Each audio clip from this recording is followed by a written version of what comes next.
देश की रक्षा के लिए सर्वोच्च बलिदान देने वाले वीर सपूत की, राष्ट्रीय राइफल्स के वीर योद्धा की, जम्मू कश्मीर पुलिस के साहसी डीएसपी हुमायूं भट्ट की, जिनकी शहादत को नम आंखों से आज पूरा देश सलाम कर रहा है।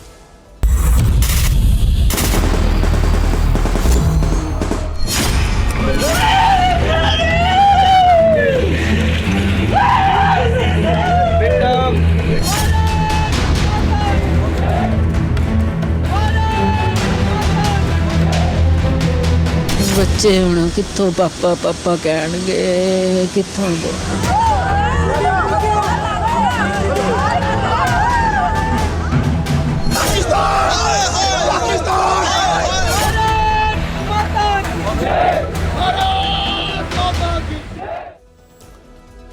तो देश को संपूर्ण सुरक्षा देते हुए हमारे 4 जाबाजों ने शहादत दे दी। अनंतनाग में आतंकियों के साथ मुठभेड़ में कर्नल मनप्रीत सिंह, मेजर आशीष धोचक, डीएसपी हुमायूं भट्ट और राइफलमैन रवि कुमार शहीद हुए।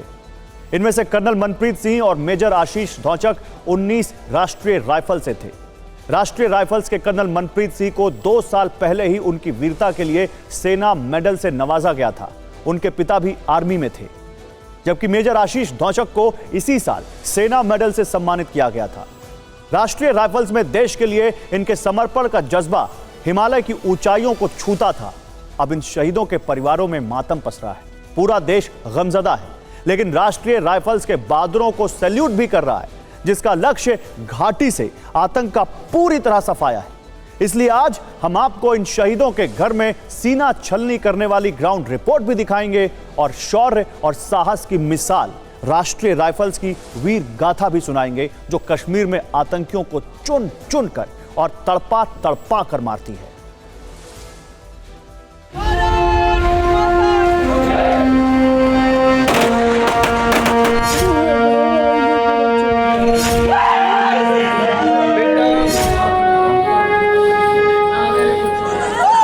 मनप्रीत देश की रक्षा करते हुए शहीद हो गए। दिल को चाक करने वाली ये खबर आने के बाद से ही कर्नल मनप्रीत सिंह की मां का कलेजा फटा जा रहा है।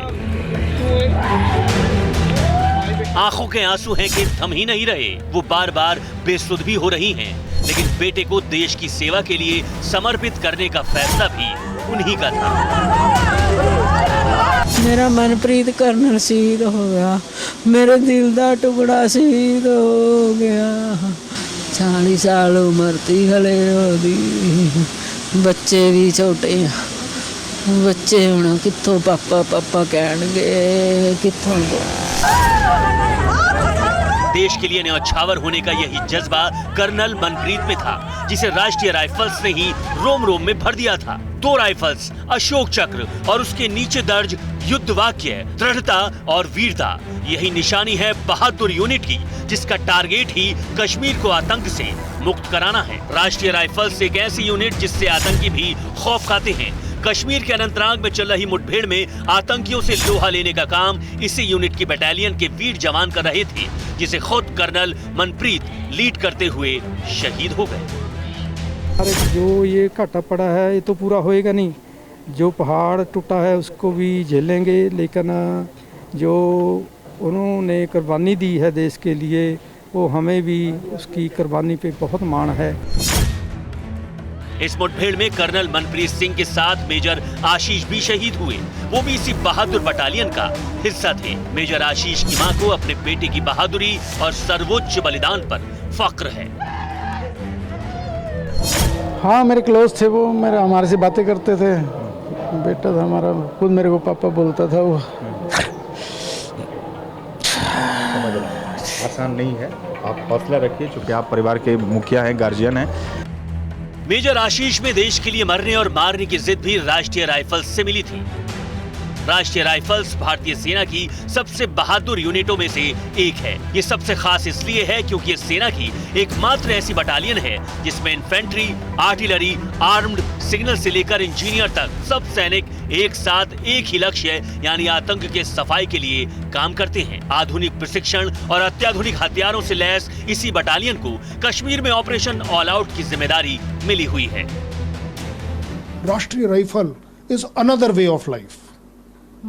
Another way of life in Indian army, क्योंकि राष्ट्रीय राइफल जो काम कर रही है वो शायद, मैं कहता हूं कि शायद इंडियन आर्मी से भी मुश्किल काम कर रही है।